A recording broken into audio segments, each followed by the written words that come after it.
Hey girls, I just wanted to share with you some motivational minutes of just like how to really, I know it can be frustrating. This business of Beauty Counter is a roller coaster. So we get so pumped up and we get so discouraged when it comes down. I think what's encouraging for me to remember is that those lulls are part of the game. Like we've got to approach this business a little bit with that game mindset because it's all about confidence. To do well in this business, you have to know that you're going to do well. But to know that you're going to do well, you have to know that the lulls aren't necessarily reflections on your communication. Maybe they will be. Maybe they're a sign that you need to step up or change the way you're talking about Beauty Counter.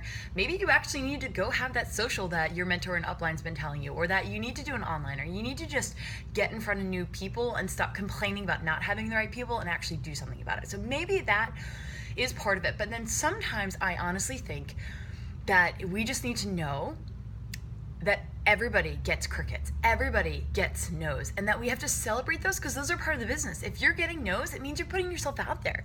It means that every no that you get is one no closer to the yes that you're going to need. And I also, if you look at this like a game, here's the thing. Okay, so I want you to think about the last time you had fun. Okay, you got it?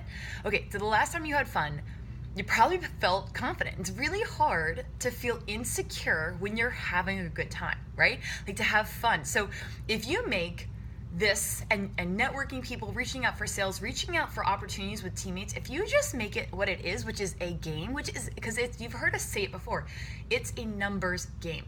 What's the second word of that phrase? Numbers game. Okay, so let's make it a game. Let's have fun with it. That way you can depersonalize it. It's not going to be a personalized rejection, and you know that you just need to get in front of more and more people. So that's one tip. For me, my Beauty Counter journey and my business really transformed in the past 3 to 4 months, and I've been able to triple, and actually I'm about to quadruple where I was at just 3 months ago. And y'all, the only difference of what I've done is I've stopped caring so much what people might think of me. And here's the reality. One great thing I've learned recently from a really cool podcast I want to recommend. It's called Your Virtual Upline by Bob Heelig. I just found it yesterday. Love it. Full of wisdom. And he's another virtual upline for you. So everyone could use that. And a great piece of advice of going, why don't we put ourselves out there, right? Why don't we send that invite? Why don't we present that opportunity? Why are we not talking about it? Because we're so worried about what other people might possibly think of us.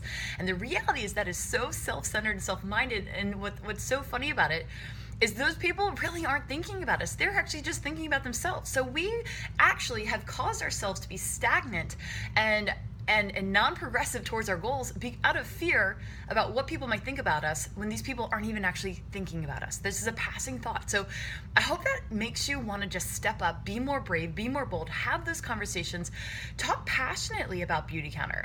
And if you're in the fitness industry, or if you're in a wellness industry of any type, and people know that you're a mindful, wellness-oriented person, a great segment to conversation to talk about Beauty Counter rather than say, hey, I'm in this company, do you want to buy my products? A great way to say it is like this. Listen, I just had to tell you something that's been on my heart. I'm into wellness. I'm passionate about all around health. Well, I'm partnered with a startup company called Beauty Counter that is on an active mission to change legislation in the United States because right now most products that are on the shelves are unsafe, that they are not even just unsafe, they're harmful and detrimental to our health. And so I would love to share some Beauty Counter with you. And here's the thing, you don't ever have to buy from me. I'm not going to be pushy.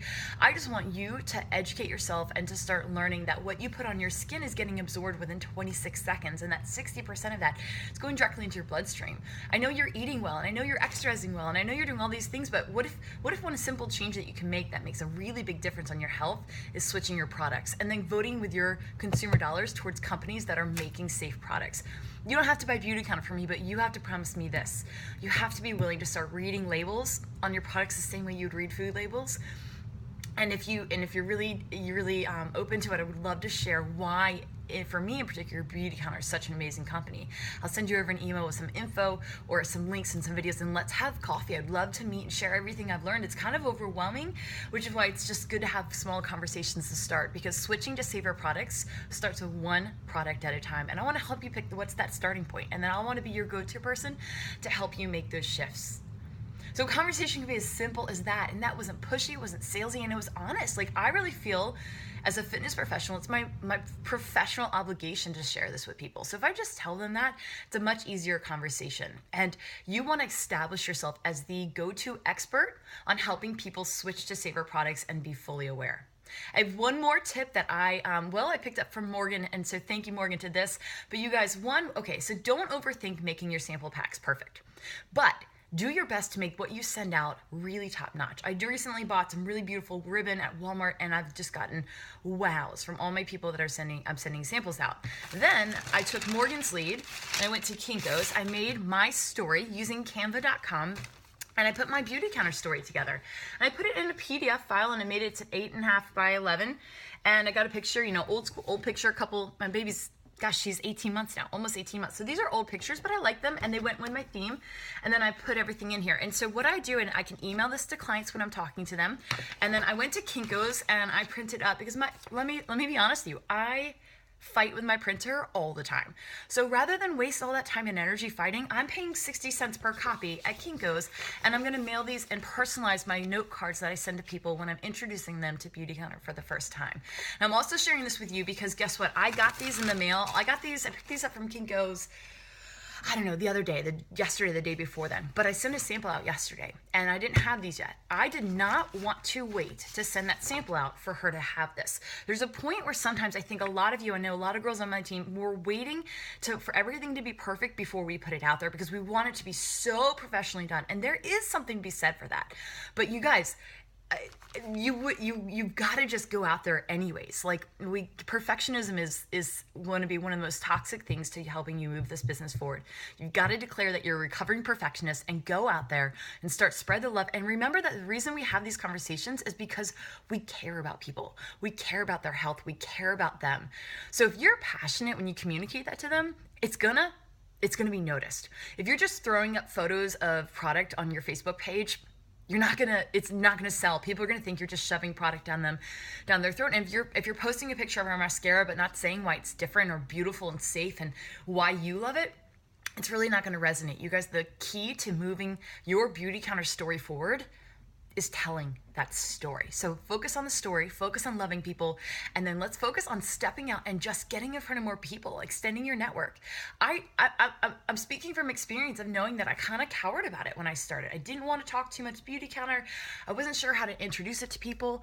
And then when I realized, like, wait, I'm doing this because I care about myself and my family's health. Then I also am doing it because I want to educate others and care about them too and help them make switches to safer. Then why the heck am I not talking about it to every single person I know? If I want to be congruent in who I am and what I believe, I got to talk about it, right? And I would challenge and invite you to do the same. Okay, hope that was encouraging, hope that was motivating. Let me know if it was, and I will continue to share the motivation and love. Okay, bye guys.